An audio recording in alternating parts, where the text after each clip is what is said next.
ஒருத்தவங்க வந்துட்டு ஒரு நிறுவனம் வந்துட்டு ஏதோ லட்சக்கணக்கில் 1 லட்சமோ 2 லட்சமோ கொடுத்ததான்னு சொல்லுது. அதை வச்சு நான் எத்தனை நாள் சாப்பிட முடியும்னா கேட்கறாங்க. போதும் என்ற மனமே பொன் செய்யும் மருந்து.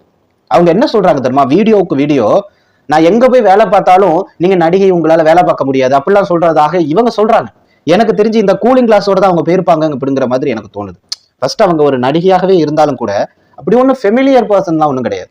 அவங்களே ஓப்பனா வந்துட்டு நான் ஒரு நடிகைன்னு சொன்னாதான் சில பேருக்கு தெரியும். இப்பவுமே ஒரு 10 பேர்கிட்ட அவங்க போட்டோவை காட்டினா 10ல ஒருத்தருக்கு தெரியுமாங்கிறதே பெரிய விஷயம். ஸோ அப்படி இருக்கும்போது அப்படி யாரும் வந்துட்டு உனக்கு வேலையிலன்னு சொல்லி துரத்தி இருக்க வாய்ப்பு இல்லை. சரி, அப்படியே துரத்தி இருந்தாலும் கூட எத்தனையோ பேர் உதவி இருக்காங்க. அம்மா இருக்கிற நேரத்துல கூட நிறைய உதவி செஞ்சிருக்காங்க. தமிழகத்தினுடைய முன்னாள் முதலமைச்சர் அம்மா செல்வி ஜெயலலிதா அவர்கள் இருக்கும் பீரியட்ல இவங்க அவங்க கட்சியில இருக்கிற பட்சத்துல இவங்களுக்காக நிறைய உதவிகள் செஞ்சிருக்காங்க. இவங்களுக்கு பேணிக்க தெரியல. இது உங்களுக்கு ஒரு பாடம். அதுக்காகத்தான் இதை சொல்ல வரேன். பேணிக்கணும். நான் ஒரு பழைய வீடியோ ஒன்று போட்டேன் இன்சூரன்ஸ் பத்தி. அதாவது காப்பீடு, விபத்து காப்பீடு இருக்கு, நிறைய காப்பீடு இருக்கு, ஆயுள் காப்பீடுன்னு ஒன்று இருக்கு. அது எவ்வளவு முக்கியம் அப்படின்னா, நம்ம ஒரு குழந்தையை பெற்று எவ்வளவு கஷ்டப்பட்டு வளர்க்குறோம், அதை காலேஜ் ஸ்கூல் படிக்க வச்சு உயர்த்தி விடுறோம். அதே குழந்தைங்க நாளைக்கு கடைசி காலகட்டத்தில் நம்மளை பார்ப்பாங்கிறது என்ன நிச்சயம் இருக்கு? நம்ம பிள்ளைய நம்பலாம், ஆனா நம்ம பிள்ளைக்கு வரக்கூடிய துணைவியையும் துணைவனையும் நம்ப முடியுதா இன்னைக்கு காலகட்டத்தில்? பல இடத்துல ஏழப்பட்ட குடும்பத்துல தான் இல்ல, பணக்கார குடும்பத்திலேயே இது நடக்குது. சோ நம்மளை நம்பி 10 ரூபாய் இருக்கணும். அப்ப என்ன செய்யணும் அப்படின்னா, பிள்ளைக்கு ஃபீஸ் கட்டுறதா நினைச்சுக்கிட்டு ஒரு 500 ரூபாய், ஒரு 1000 ரூபாய், எத்தனையோ ஸ்கீம் இருக்குங்க.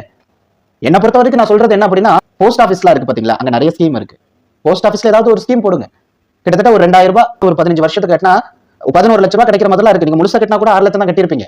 பட் 11 லட்சம் 5 லட்சம் எக்ஸ்ட்ரா கிடைக்கிற மாதிரி நிறைய ஸ்கீம் இருக்கு. அந்த ஸ்கீமுக்கு நீங்க போயிட்டு அப்ளை பண்ணலாம். எதுக்காக இந்த இடத்துல நான் உங்களுக்கு சொல்றேன் அப்படின்னா, இந்த மாதிரி எல்லாம் நீங்க பண்ற பட்சத்துல வாசுகி அக்கா முதல்ல நாளைக்கு தெருவில் அடிக்க வேண்டிய அவசியம் இருக்காது.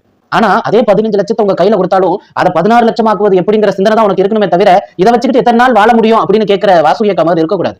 ஒருத்தர் கமெண்ட்ல என்னென்னமோ சொல்லி திட்டுறாரு. சில பேர் அவங்க பெண்ணுங்கிறதையும் மறந்து, தாய் ஸ்தானத்துல இருக்கக்கூடிய ஒரு பெண்ணுங்கிறதையும் மறந்தெல்லாம் திட்டுறாங்க. அதெல்லாம் தப்புப்பா. நம்மளால முடிஞ்சா ஏதாவது உதவி செய்யணும், இல்லையா புத்திமதி சொல்லணும். அதட்டி பேசுறதுக்கோ அசிங்கமான வார்த்தை பேசுறதுக்கோ நமக்கு உரிமை கிடையாது. நமக்கு உரிமை கிடையாது. நமக்கும் குடும்பம் இருக்கு, நாளைக்கு நமக்கும் முதுமை இருக்கு. சோ இதெல்லாம் எண்ணிட்டு அப்புறம் பேசுங்க. இது எனக்கு தோணுச்சு அவங்க வீடியோ பார்க்கும் போது. ஆனா நான் என்ன சொல்லுவேன் அப்படின்னா,